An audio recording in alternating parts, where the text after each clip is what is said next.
एक समय की बात है। एक शिकारी रहता था।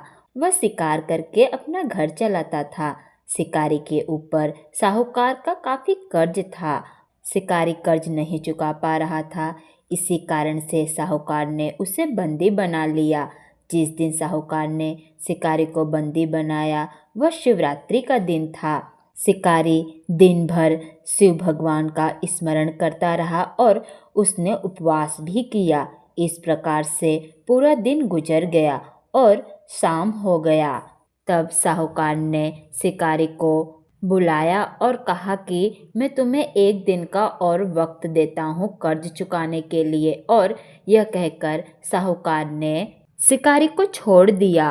कर्ज चुकाने के लिए शिकारी पूरा दिन बिना कुछ खाए पिए जंगल में शिकार ढूंढने लगा। ऐसे में शाम हो गई और रात होने लगी। उसके बाद वो शिकारी रात बिताने के लिए एक बेल के पेड़ पर चढ़ गया और अपने साथ पानी भी रख लिया। इस पेड़ के नीचे शिवलिंग था। यह शिवलिंग पत्तों से ढका हुआ था और शिकारी ने इस शिवलिंग को देखा भी नहीं। अब वह पानी धीरे धीरे ढके हुए शिवलिंग पर गिरने लगा। बिना जाने शिकारी बेलपत्र तोड़कर नीचे की तरफ गिराने लगा और इस प्रकार से सारे बेलपत्र शिवलिंग पर गिर रहे थे।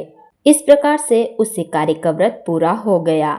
शिकारी शिकार करने के लिए पेड़ पर बैठकर इंतजार करने लगा। थोड़े समय में शिकारी ने एक हिरनी को देखा। जैसे ही शिकारी ने हिरनी का शिकार करने के लिए सोचा तो हिरनी ने शिकारी को देख लिया और शिकारी से बोलने लगी कि वह अभी गर्भवती है और थोड़े समय में बच्चे को जन्म देने वाली है। और साथ ही उस हिरनी ने शिकारी से कहा कि यदि तुम इस समय मुझे मारते हो तो तुम दो जीव की हत्या करोगे, यह ठीक नहीं है। और साथ ही हिरनी ने शिकारी से वादा किया कि जब उसका बच्चा इस दुनिया में आ जाएगा तब वो खुद आएगी, तब वह उसका शिकार कर सकता है, लेकिन अभी उसे जाने दे। शिकारी ने उसकी बात मान ली और उसे जाने दिया।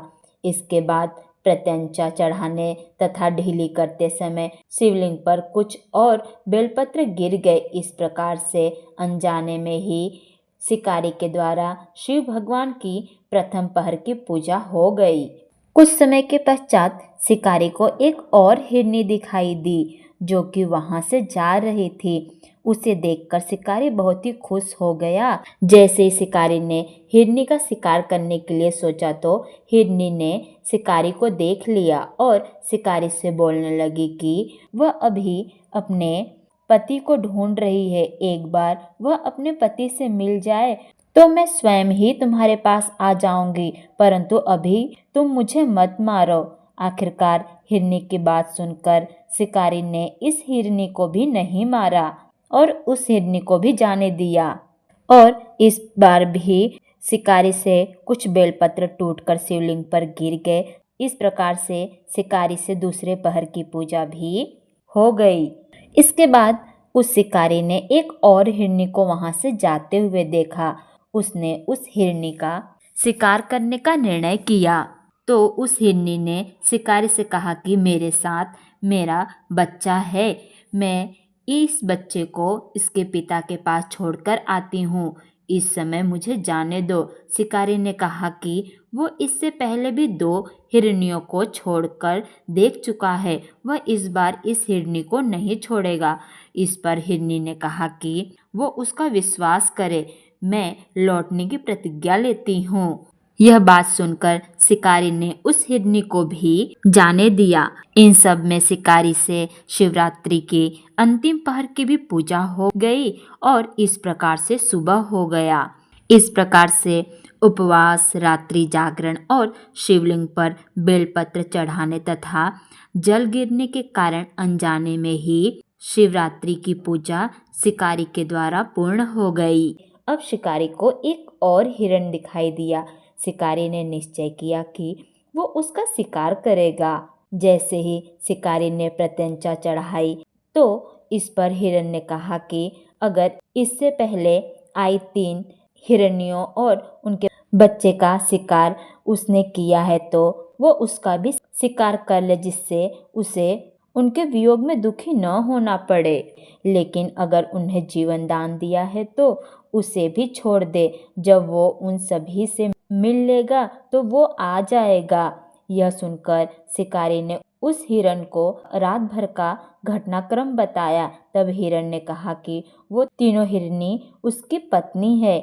हिरण ने कहा कि जिस तरह उसने विश्वास करके उन 3 हिरनियों को जाने दिया, उसे भी उसी तरह जाने दे।